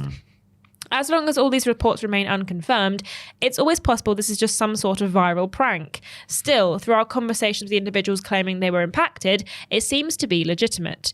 A few had return receipts or were able to direct me to a specific Walmart, Best Buy and Target store locations where googly eyes had been acquired, all located in the western United States. One person said they purchased their googly eye game online. Timeline-wise, googly eye claims went back as far as June 2023, though though most took place in the last 6 months. Who is doing that? Who is doing that? Someone in the doing factory or something. Yeah. But apparently, so I'll carry on actually because she's really going for it. In an effort to confirm these reports, I tried to reach specific stores where googly eyes were allegedly found. One of the Reddit posters claimed in private messages with me that they had returned their googly eye box to a specific Walmart store, so I gave them a call. I was unable to get anyone to answer the phone at the store for over an hour, despite calling various different departments. When I finally reached someone in the completely unrelated department, they transferred me to loss prevention, who, upon hearing what I was calling about, offered to have me speak to a higher manager before hanging up the phone entirely. Brilliant. Multiple calls back to the same departments did not glean any further responses. I tried a second Walmart location identified by posters, where I eventually reached an employee in electronics who had never heard of this happening. However, the incident taking place at their store allegedly happened months ago and would have been handled by returns and not electronics. So lack of awareness wasn't much of a debunking. So yeah, basically she's literally apparently calling everyone. She's reached out to Nintendo, didn't hear back. Reached out to Best Buy, didn't hear back. Sounds like a job for Rebecca Valentine. Yeah. But yes, apparently she spent a lot of time trying to figure out if this is real or not, but it seems like it might be real. Someone stole a bunch of Switch games and replaced them with googly eyes. The heist of the century has happened right under our noses. It is kind of clever that if you shake it, it sounds like there's a game in Yeah, a lot of work's gone into that, isn't it? A lot of like trial and error. Yeah. I'm trying to work out if I can cast to this TV because I have the clip of Jaime doing a twisty in I don't know if casting you can. Frank Stone. It's a smart TV. You Maybe could just send the clip to Ciaran. and he can put it in. AirPlay, that's what I want, right? I What don't can I know. AirPlay on? Well, it's not an Apple. Well, TV. it doesn't have to be an Apple TV. I can AirPlay to my TV at home. I don't know. Maybe it's not gonna let me. I'll just show you guys briefly Okay. what's going on here. So there. This might work with the generator. On this bad boy. 117. 1:17. Right, so he's now twisted himself all around. Oh, he's gone all Need to find some wafty. parts. He's It's a twisted. lovely hourglass Oh, figure. he's the one who's. Oh, I was like, I thought it was a lady because he has such a lovely figure. No, he's just all twisted around, Oh dear. and his head's on backwards. It's genuinely. His neck's really skinny as It's well. genuinely horrifying. Yeah, I don't know if there's a way we could. We can show it on screen, unfortunately, but I tried anyway. Well, you can go in the Put it edit, on can't Twitter. Or Put on something. Twitter. That requires tweeting. I don't Okay, want to have to do Download that. the or clip and just send it to send it to Ciaran. Ciaran. I will send it to Ciaran. Okay. I will send it to Ciaran. Jesus. So I said it like 3 my- times. We Well- can't possibly get this No, clip. because I don't want. Because it's more work for Ciaran. Well, so it that is, was it. but- It's all right. Yeah. So I've got some weird news here from Lloyd Williams Okay. at LloydW90 on Twitter. And this is an article from Kotaku and Zach Zweisen. 13 years later, you can still find people playing Call of Duty on PlayStation Vita. Hardcore gamers, these lot. Yes. The one Call of Duty game released on the PlayStation Vita in 2012 apparently still has an active player base in 2025. So if you've been desperately wanting to play Nuke House again, go find your Vita and Black Ops Declassified and hop online. Call of Duty adverts. Black Ops Declassified was released back in 2012 on Sony's portable PlayStation Vita console. It wasn't a huge hit compared to other COD games, not least because the Vita itself wasn't a big seller. But despite the Vita being a portable console from over a decade ago and Black Ops Declassified being a oddball spin-off from 2012, there are still enough people playing the FPS in 2025 that you can reportedly boot up a Vita right now and find a match in seconds. So on January the 4th, PlayStation content creator Radek posted on Twitter that they were able to boot up a PS Vita and find matches instantly in Call of Duty Black Ops Declassified. The tweet went viral, and I should say 100,000 likes Wow. on Twitter, which seems crazy high. Yeah. Likely because a lot of people were surprised to hear that Declassified was still popular and being played in 2025. It's also one of the worst reviewed Call of Duty games of all time, okay. that one, as well. Continue reading, please. I was on a PlayStation Vita. I couldn't imagine it was very good. No. But, Yeah, well, it wasn't. It was but- bad. Yeah. Radak isn't the only person reporting this. In the replies to the tweet, you can find other players sharing stories of how they just recently booted up the game on their own PS Vita and also found matches quickly. Another player shared how they found matches quickly in Declassified in November, saying it only took about 20 seconds to find a full lobby. Oh. It continues, but does make the point that if you go back to basically any Call of Duty game on Xbox 360 or PS3, there are still people playing them because okay. some people just really like them, or that's, they can't afford a new console. And Yeah. that's the game that they play. But watch now as Microsoft realized this game still has its servers live and they turn them all off. Yeah. Yeah. Just because- Probably forgot Thanks, because Kotaku. there's about 40 people playing it in the world, but Yeah. they are playing it all the time. Outlaws has made me really want to go back and start playing Battlefront 2 again. And I've said to myself, I bet no one's playing it anymore. But they probably will be. Yeah. I think they will be. Yeah. Yeah, more than likely. Well, it's time now for the big discussion.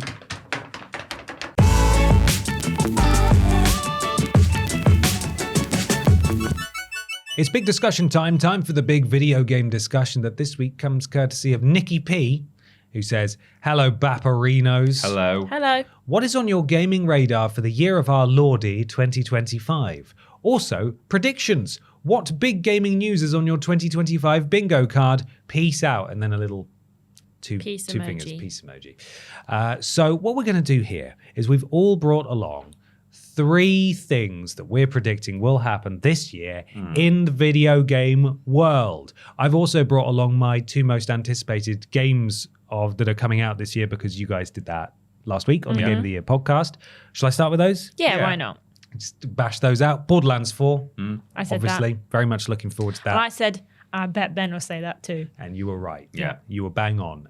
We will see if they stay true to their promise that they are toning down the skibbity The toilet humor. Yeah. Yeah. Yeah. Which isn't inherently a bad thing necessarily, but it definitely I don't missed the feel mark like- in Borderlands 3. It just wasn't Yeah. funny. It was an inherently I mean, unfunny game. There wasn't that much toilet humor, but the jokes were very much like for 10-year-olds. Yeah. Yeah. I wonder if they've got the same writing team, but they've been told no memes, which still doesn't help things I mean, because I just don't think it was very Tiny Tina compelling. was worse. Yes, she but, was actually. yeah, Borderlands 3 was fine. It was not. I don't know actually about the writing team. I don't think they've really said yet, but I'm we'll hoping see. that changes, but I'm looking forward to Borderlands and see what's going on and have to put up with Lilith again when somehow she's still alive. This girl Sub-killer. is on fire. Yeah. The other one is The Outer Worlds 2, Mm-hmm. which we saw a bit more of at the Game Awards. I really, really loved the first one, and I am heartened to see that it's on PS5 and that maybe there might be some kind of save integration import feature where your decisions that you made factor in. I really also liked the Outer Worlds episode of...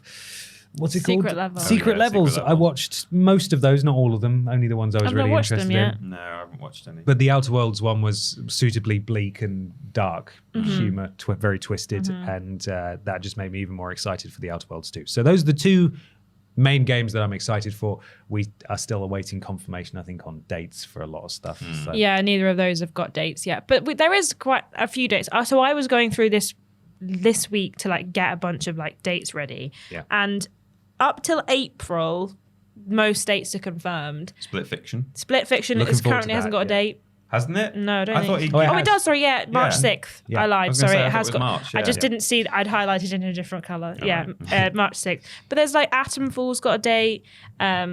There's Avowed, Lost Records, Blood and Rage Yeah. is the one by Don't Nod, which I think you'll really enjoy. Yes. And that's out in February. So there is like a few dates for the next few months, but after that, like it's the no man's land where Man's everyone's Sky, waiting yeah. for GTA 6 to do whatever they're gonna do. Yeah, I've Yeah. got a few that, I don't know when they're coming out. Reanimal, I don't think has a date yet. No. Little Nightmares 3 doesn't have one Fable. either. Mm-hmm. Yeah. I'm intrigued by Fable. Did you say Atomfall does have one? Atomfall does have one. Atomfall is coming out in March 27th. Even Indiana Jones for PS5 doesn't have a date. It's They just just said July. spring, I think. I thought it was July. Oh, I thought they said spring. Maybe July is more recent info. Let me look it up. We'll Pete, find what out. is your prediction? Yeah, can we have your first So prediction, my first please? prediction. Yes, please. I actually brought 4, and I was going to decide three on the fly. So which one am I most confident on? How about I think that Ubisoft will be sold to someone, or a large part of it will be, but per the sort of recent news that we Oh no, heard it is about spring. Sorry, I don't know Spring, where I got okay. July from. I think the Guillermo family will still try to keep a large finger in the pie and maintain some level of control. But I think big things will happen to Ubisoft this year, probably after the release of Assassin's Creed, based entirely on its performance. Yeah. I think that's a bit of a make or break for them, really. That is also one of mine. That is also, I've also put Ubisoft okay. down on mine. They've been making lots of headlines this past year. Something's got to give. Yeah. Let the bodies hit the floor. And Yeah. I think you're bang on. I think Assassin's Creed is the big. Yeah. That's potentially their last hurrah before everything changes. Yeah. Well, it's the only thing they've got currently confirmed from them. Is it really? Yeah. Not even just Darts. No, Darts. Just Dance yet. No. I Well, think we're unless waiting for a it's- Switch announcement, That's and true, then that's they'll right. put Just Dance Yeah. out. Yeah, I think unless it takes the world by storm, they probably will have to make big changes. I feel a bit sorry for Ubisoft because they're getting dunked on for like everything they're doing. Like Yeah, I they saw can't do some. It's not Right. all bad. No, I but, saw some yeah. clips of Assassin's Creed Shadows, and I was like, I think this looks kind of great. Like it's fast paced. Like the parkour looked fun. She moved in a really cool way, and people were like, "Oh my god, it's just the same things as always." I'm like, "Yes, it's Assassin's Creed, guys. That's what do you want? What do you want? The more? thing that continues to pop up whenever Ubisoft is mentioned, like they've made a lot of negative headlines this past year. But whenever they're brought up on anything, even like when I'm looking at flipping memes and stuff in the comments under something relating to Ubisoft, when that very rarely happens, people still hold on to that completely out of context quote about players need to get used to not owning their own games. That is still, it boggles the mind, and I think this is just such clear-cut evidence of how rampant misinformation is online. Yeah. Is that has been completely taken out of context. I think news everywhere outlets it's been. Yeah, they hold screwed them over. There. they did. entire blame for that one. So they're like, because- well, Ubisoft wants you to not own your own game. So it's like, but they don't though. No, That's not what they that said. is not what he said. No. Man, Yeah. it's quite kind of maddening actually. And considering that Peter and I spent the first 3 years of TripleJump just saying, oh, bloody Ubi World. I know, yeah. Can't be arsed playing Assassin's Creed. Like, I can't feel be sorry for doing them this. now. And now I'm like, oh man, I mean, come on guys. Yeah. At least have a go at them for actually doing bad stuff. Mm-hmm. I'm still not playing the Avatar game though. I think that's crazy that they made that. Yeah, Bonkers. I won't why be would they? touching the Why would Avatar. they make that? No one wants to play as a big blue person. Why No, spend all that also time didn't and look money when very you could have good. been doing other things? Yeah. Mental, absolutely mental. Yeah. Skull and Bones, that you can dunk on. You know, that's fine. Yeah, Skull and Bones is But, fully drunk on a ball. yeah, they cannot get a win at the moment. No. And I think their year's probably going to get worse. Yeah, Yeah. I think Potentially. it probably is. Yeah. So Should who I wants to go next? Yeah, you want to go first again now? So I think my probably most likely to happen maybe will be Xbox will be putting even more of their initial releases on PlayStation, and we will see the exclusivity window shrinking. I've got that a as lot well. of the time. Have you? Xbox release all games on PS5 by the end of the year. Yeah, I think we'll see a lot of their games that are coming out in the next year going to PS5, and I don't think there'll be as big of an exclusivity window as there has been with Indiana Jones. I think we'll see like a month, if that. I think we'll see a lot more coming out on release. I think The Outer Worlds will come out on PlayStation 5, and I think it'll come out on PlayStation 5 immediately. I think they're South of Midnight. I think that'll come out on PlayStation 5. I think we'll see them coming out on Game Pass, but I think we'll be seeing a lot more cross-platform Yeah. games coming out of Microsoft's first-party studios. My wording may have been ambiguous there. I mean that by the end of 2025, their new policy will be that All games everything come that out. is released will at some point come to PS5, even if it Yeah. is still timed exclusivity. Yeah, I But mean, there's a lot of conversation about when the Switch 2 comes out that we'll see Xbox fade away from hardware and go solely to being a publisher. And I feel like that's almost on its way to being true. They've got so many games under their belt anyway. But yeah, I do think we'll see a lot more of them branching out onto other platforms. And maybe even on Switch 2, depending on how powerful it'll be. We might see them coming out on there as well.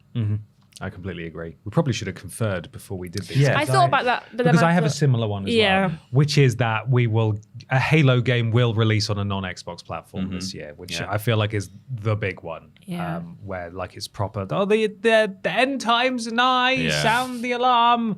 The Xbox fortress is collapsing. Per people who feel that way, which is not true at all. But that would be a huge moment to see a Halo game come to another platform. And I feel like this could be the year. Yeah. This could potentially be the year. Yeah.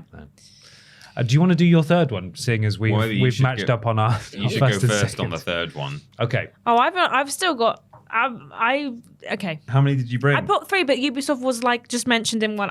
You can. Okay. Fair enough. So this is a big swing. I've done a big swing as well. I've done it. This is a big swing. This is a big swing, potentially benefiting the title and thumbnail of the video kind of swing. I think there is a chance that Grand Theft Auto 6 gets delayed out of 2025. I don't. nearly That is not a chose big that, swing, even a but- little bit. I think that is absolutely going to I happen. thought about bringing that along, but I didn't even bring that one along. I think I think it will be delayed. It may still make 2025, but it might not. But Take there will be a Two delay. is desperate for this game to come out this financial year. They need to tell people when this game is coming out because everyone else, as soon as they announce GTA 6's release date, whether it's going into 2026, I think we'll get an influx Yes, of we will. other games being We'll get released. so many, and that is like everyone's just waiting for them to say something. It's been over a year now since they've said anything about it. It's just super interesting because all of the analysts that we've heard from recently about games performance and declining console sales as console generations wind down or systems wind down and so on. Everyone who wants a Switch has got a Switch. That kind of thing. Game sales are down, etc., etc. Everyone said 2025 is actually going to be a really big year with the release of the Switch 2 and GTA 6. Everyone seems to have their eggs in the basket of GTA 6 is coming out this year. I think it's a big swing in that I don't think anyone wants it to happen. Yeah. And also it's so monumental and they've just said 2025. Yeah. But given their track record with any previous game that they have ever released, including Red Dead Redemption, it may be 2026, mid 2026 before we get this We've game. also not heard, and this is not a good metric to measure things on, but we've not had any leaks about it. We've not had anyone talking there's a trailer coming. Whenever there's something happening that's this big, we will know that it's going to happen at some point in that month, way ahead of when it's actually going to happen. The GTA trailer leaked a week before it was announced. However, we knew it was coming way before it actually dropped. So it's interesting that there hasn't been any leaks. Obviously, we've had an infinite amount of leaks about the Switch. I was reading a thread this morning of all of it, and it's just we know everything. All out there. We know everything about this console. Yeah. But it's interesting that we haven't heard anything. Yeah, I think they'll probably at some point, I don't know when, but I think they'll announce sort of fall 2025, and then closer to autumn we will get a nice card on social media with some palm trees in the background. We're working really hard to get the ultimate experience to you, and it's going to take us a little bit longer. Summer 2026. Yeah. It's going to be interesting, and I do just need them to tell us now, please. So we were talking about before Christmas, we had that question, didn't we? Where it's is it unfair?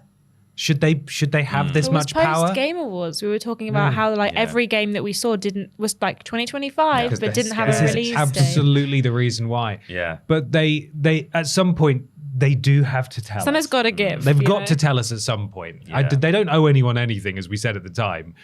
But they are so huge that you've got to make a move. I don't think that they can wait for something like Gamescom because there's so many people waiting. I mean, I know They don't need it. It's not their responsibility to let everyone else know, but they must know that the reason everything's so hush hush at the moment is because of them. And behind closed doors, from one studio to the next, there must be conversation. There will be people working for Rockstar or Take Two who, and other people are speaking to them from other companies saying, a lot of us are kind of just. Have you got waiting to find a out window? How's it going over there? What's going on? Yeah, I don't know, must be man. I'm aware just of it. designing skins for guns. So. Yeah. I have another one. Well, I have two. I'll just do this one. Okay. This one might be a bit of a swing, but I think Sony will only release 2 first-party games this year, and one of them is Ghost of Yotei, and the other one will be another live service nightmare. Oh, yeah. Which well, one do you think we'd get? Horizon? I don't think we'll get a Horizon game this year. I think it will be... I mean, they can't try another Concord. They can't have another A brand IP. new Is it IP. Payday, Fair Game? Fair Games, I don't think is theirs. That's that Bungie's. Which one is that? I get I them don't know. confused. Well, Not they Payday, own sorry, Bungie, so I mean, if it's Bungie, then it's technically them. Right. They own But Atari. I don't know. They own Atari. They own Soldier Boy. Yeah, Soldier Boy. I don't know what it'll be. Like I've not written that specific down, but I think we won't see much from Sony this year. I don't think we're gonna get an Insomniac game this year. They would have already told us about it. I don't think we're gonna get a Horizon game. I don't think we're gonna get a game from Santa Monica. I don't think we're gonna get another game from Guerrilla. I think that we're just gonna get another random live service game outside of Ghost of Your Time. We don't know about anything else from them. They've barely spoken to us for like 6 to 8 months. We've heard nothing from Sony. And then they're like, yeah, Ghost of Your Time is coming next year. So shut up. Check the blog. But that's why I think I don't think we're going to get much from them this year. So there's someone here has got a list of the various things that have released on PlayStation. Not all of them there. So Destruction All Stars failed.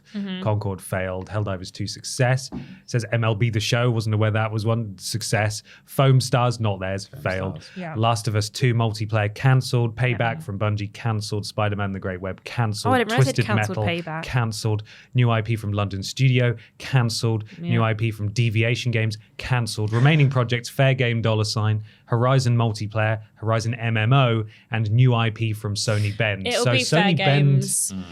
I Sony think. Bend could be working on a live service game, is Maybe. what some people are suggesting. But I think we'll see Fair Games this year.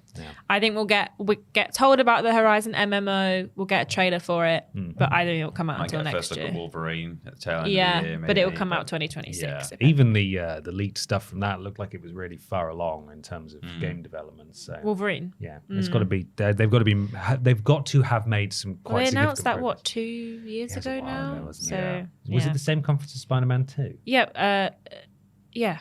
They announced Spider-Man 2, and then they gave us a teaser for Wolverine. Right. You've got a couple more, right? I mean, I have one more. I've read 2 of them, which was Ubisoft sold and Xbox release all their games on PS5 from the end of the year onwards. But so my last proper guess is, and it's wishful thinking as much as anything else, I would like to see Toys for Bob's current project revealed and that it is Spyro 4, which is what everyone is saying behind closed doors. You're manifesting it. But I'm manifesting it. Now, this past year would have been a good time to talk about a Spyro sequel because it has been the Chinese Year of the Dragon. And of course, Spyro 3, Year of the Dragon, came out in the Year of the Dragon. And it was a good bit of kind of marketing. Now, the Year of the Dragon comes to an end on the 29th of January. So maybe... What year is it this year? It's going to be the snake, apparently. Spyro Year of the Snake. Yeah, it could be Year of the Snake. Or maybe as the Year of the Dragon comes to a close, that might be a good time to say, hey, but I mean, that's very soon. And I don't think they're necessarily ready. But maybe they're ready to just reveal what they're doing. So if I'm really lucky, I might even have an answer to this by the end of the month. But that's probably not likely. But certainly by the end of the year, I would like to at least know what they're working on. And I hope that it is a Spyro sequel for me and the people who like Spyro. My last one. Sony will make moves to acquire another decent-sized studio, maybe something like Annapurna, Focus Entertainment, or in Crazy Town, Ubisoft. And I don't think they will. Yeah. If we're living in the Crazyville, then maybe we'll go for Ubisoft. But I think something like Focus Entertainment. Obviously, I love those guys, and I don't want them to be owned by anyone. But I think maybe they'll make moves to acquire some of the smaller big publishers like Annapurna or Focus Entertainment. I think it'd be good if they would be a good candidate to buy Ubisoft in the sense that I think it would be good for Ubisoft. Whereas there are other large companies, like I think there's a Saudi Arabian company with a lot of money who have talked about maybe they want to buy Ubisoft, and it's like, Is it the Saudi Royal Fund? yeah, something like that. They're like an investment thing for the crown, I believe. And there was some other candidate as well who was saying, oh yeah, maybe Ubisoft. And it's like, yeah, but are you just going to kind of do a bit of a Embracer Group and just buy Ubisoft and then not really, maybe just keep making Assassin's Creed games and nothing else? Or I feel like we haven't heard from Embracer for a while. no, we haven't. They've It's gone because quiet. they have they've got nothing. They've released like 3 SpongeBob games. Yeah, they literally have nothing under their Well, belt I guess anymore. technically, They own Lord of the because Rings they do now, right? own everything. Well, Tales of the Shire is coming out in 2 months. So I we'll think have to the see. Soul Reaver falls under them because don't they own Crystal Dynamics now? They I own think I think Saber. they bought it from Yeah. from Square. So technically that came from Embracer Group.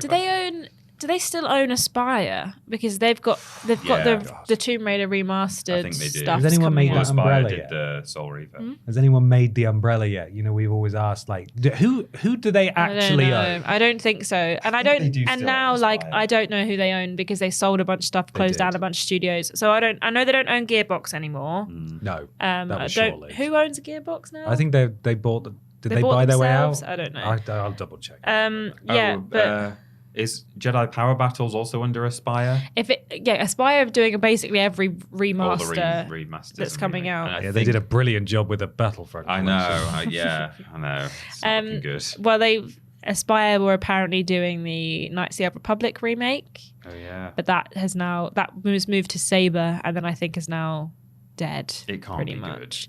That how much it's moved around. Yeah. So I think that maybe we'll see Sony making moves to buy someone. They won't buy Devolver Digital. I don't think they'll not up for it. I don't know if Annapurna will. Obviously, that all kind of went a bit funny last year with most of the studio leaving. Most of the staff left Annapurna after they had a disagreement with the owner of the Annapurna. Yeah, they did all go, didn't they? Media. Yeah. Because Annapurna obviously have their movie and TV show wing, and then you've got Annapurna Interactive being the games wing, and everyone left the games wing apart from like one person. Yeah. But they're still releasing games and they've still got stuff coming out. So I would assume They were going to see out their existing commitments. It's or just one something. person. they've said working on it. they have said that everything that they currently confirmed was still coming out. So we'll have to see if they carry on Yeah.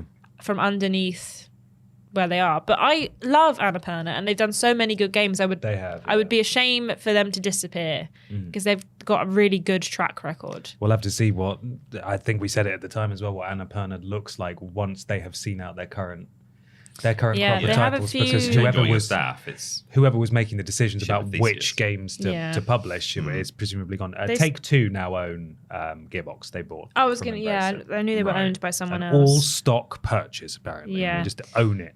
I own Gearbox. I heard that Soldier Boy was going to buy Ubisoft. he signed a contract and he owns. I Gearbox. own Yeah. Gearbox.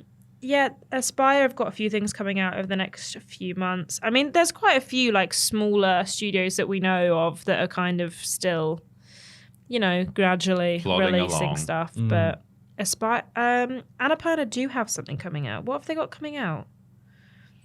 I can't find it now. The Chinese Room, that'll be an interesting purchase. I think they're owned by Focus Entertainment though. So. Yeah, I suppose so. I think for No, me, they're owned by Paradox. Sorry. Focus Entertainment publish a fair amount of kind of middling stuff. Yeah. I don't know if Sony would, but then again, they're all about the tactical purchases. So I suppose it would be IP and and the talent involved. So they might go for a specific studio, but given their recent push into genres that no one wants, I don't know if there's any rationalizing what decision making could possibly be, and if there is any rational decision making going on there, what possible strategic purchase could be made and for what reason. Yeah, that's the thing. But I think we'll see them maybe buying some smaller stuff. But I don't. They've been a bit weird about acquisitions and stuff, and unwilling to kind of commit to any of them. So I'm not sure. But They're not good. We don't like them. it may be a swing We and a don't miss. like the but- acquisitions. They're not At good. least No. Sony might actually start making some games. Though, Exactly. if That's they what I'm thinking. I was purchase like, somebody. if they start buying smaller studios, they can actually be like, well, we've got games coming out. But do they then risk diluting their brand by releasing Sort of, lots of a but- bit like Game Pass, which is sometimes a quantity over quality kind of thing? Yeah.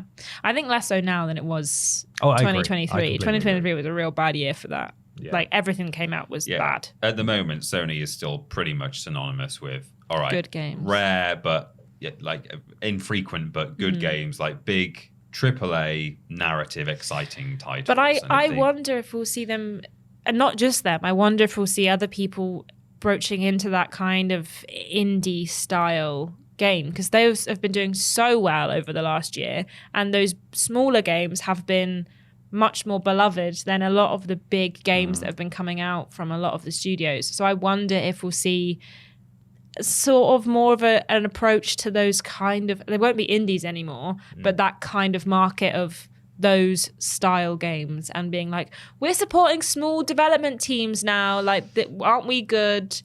I feel like Shuhei Yoshida was such a champion of that stuff. That's true, And and he's he's left now now. gone. And he also won't reply to my message on PlayStation Yeah. Network, which is really rude and very sad. So I'm sure he has been training a replacement, or Yeah. people will have been shadowing him for some time. Yeah. However, he was very vocal, and he's always been a champion of that kind of stuff at an increasingly quiet and AAA focused mega company. And now that he's gone, I do worry about what that looks like going forward. Yeah. So who knows? Did you have another one, Peter? Yeah, you've not done your third one though yet. I have. I basically agree. yeah, with that you was- guys. yeah, you're right. You got any other ones you're thinking of? I mean, Prediction for Game of the Year? Game of the Year is going to go to Concord 2.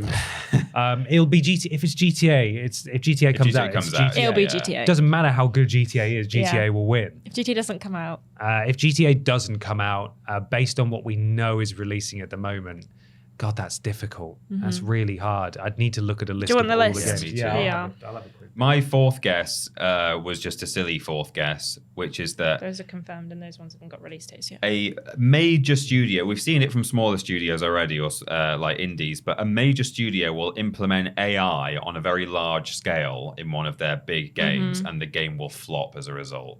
Like, partly because people just object to it, and also because using AI usually makes a product worse anyway. But yeah, I think some big publisher will say, we're using AI now. They'll generate a load of content, and it won't go down very well, is an extra prediction. Yeah, I from think me. we'll see. I wonder if we'll see a rise in the use of AI art, or if we've moved on from that already. Not just art, though, as well. Like, AI voice work and AI just writing as well. Do you AI think stories, that procedural will quests. still happen, or do you think that there will be, because there's a lot of things in place now because of the strikes, which mean they can't use AI voice acting True, as much. that is true, yeah. And also, like, I wonder if there will be like developers going on strike if we start to see them use AI art. I mean, I hope it doesn't happen. I think that No. certainly I'm just wondering if it's like, if we're done with that now. Maybe. Do you know what I think the consumer would certainly object. And you're right, actually, there might be a lot of strikes across the board as well if it starts to happen from staff. But I just think I'm just seeing so much AI now on social media. You can't believe anything that you see or read or a comment that you see online. It's almost certainly an AI bot. Yeah. And I just think it's got to be on the rise in other industries as well. It's not just social media and news and content creation. Yeah. Surely behind closed doors, to an extent, AI is being used to generate creative ideas and maybe even to be making assets as well. Yeah. So I think we will see more of it, unfortunately. Yeah, very much, unfortunately. Okay, based on what I've looked at there, Yeah. I'm going to put forward 2 games I think could reasonably win, and one that could be a bit of a dark horse. The 2 that could win, Ghost of Yotai and Death Stranding 2 on the beach. Oh, yeah.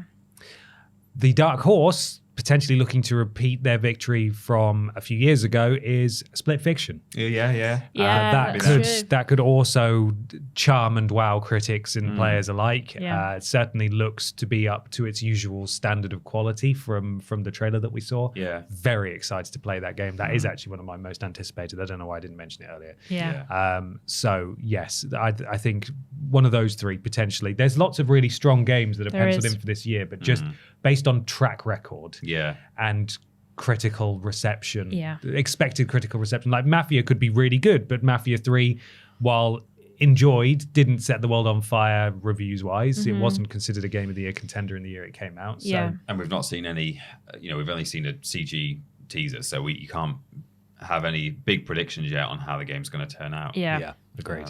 Yeah, Split Fiction I think is a good shout, and obviously Death Stranding will certainly get loads of nominations, if not win Game of the Year and various other things, narrative and art direction and whatever else. Yeah.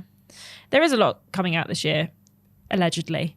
So I We think don't know when, I but think this year. if we start to see these games getting release dates, I think we are in for a good year. We're in for a busy summer, Yeah. I think, and potentially a more quiet fall/autumn, because I think as soon as GTA gets announced, we'll see a lot of influx of games being released ahead of that. So if they announce it for fall, we'll see the spring, summer suddenly filling up with release dates, I think. So yeah, once we get some information about these games, I think we're looking at a really good year. Intergalactic is next year, isn't it? Yeah. Yeah. You've got Judas, though, which is from the guys behind Right. Bioshock. Ken Levine Yeah. and stuff. That's supposed to come out potentially in March, as yet unconfirmed. They've been working on that for so long now. Yeah. They actually did an interview recently, Ken Levine, with I think it might have been Edge magazine. I'm not sure. Anyway, there've been a couple of write-ups about it, and he goes into detail about what happened behind the scenes on Bioshock Infinite and the sort of the him leaving what he thought about the closure of Irrational Games and stuff like that. It was really interesting, so I recommend people go and look that up. Wonderful. Does anybody have any other predictions you want to chuck in? No, those are my three. Oblivion remake. It's just heavily rumored, isn't it? Yeah. Who knows with that? That's absolutely no. Elder Scrolls 6 revealed. 6? Yeah, 6 revealed. Shown as in gameplay shown off. Yeah. That'd be lovely. Yeah. Would like that too. Imagine. Well, let us know what you thought of what we discussed today and our predictions. Let us know what your predictions are for the coming year in the video game world. And thank you so much for joining us today. There's a few places you can find us around the internet. Peter's going to tell you a couple of them now. You can find us at youtube.com/Team TripleJump. All of our videos go out there, of course, and twitch.tv/Team TripleJump for most of our live streams. And if you've got Amazon Prime, part of the bundle you are paying for includes a Twitch sub. So you can redeem that against us at no extra cost and get all the benefits of being a subscriber. Twitter, Facebook, Instagram, TikTok, and Blue Sky, on all of which we are Team Triple Jump. And if you'd like to join our Patreon, it's patreon.com/Team Triple Jump. Our website is triplej.mup. That's where you can find links to everything that we do, including triplej.mup/video game, where you can wishlist the game that we're making on Steam right now. Why not leave a 5-star review on your platform of choice? It helps something to do with Algore's rhythms and we'd really appreciate it. There's just enough time for this week's sponsor once again, please, Ashton. It's not 2025, it's 2024 HD Remaster, now available on PC. Great. Will it be on Game Pass? No. Oh. Damn it. Okay. Well, thanks everyone. We'll see you next week. Bye. Bye.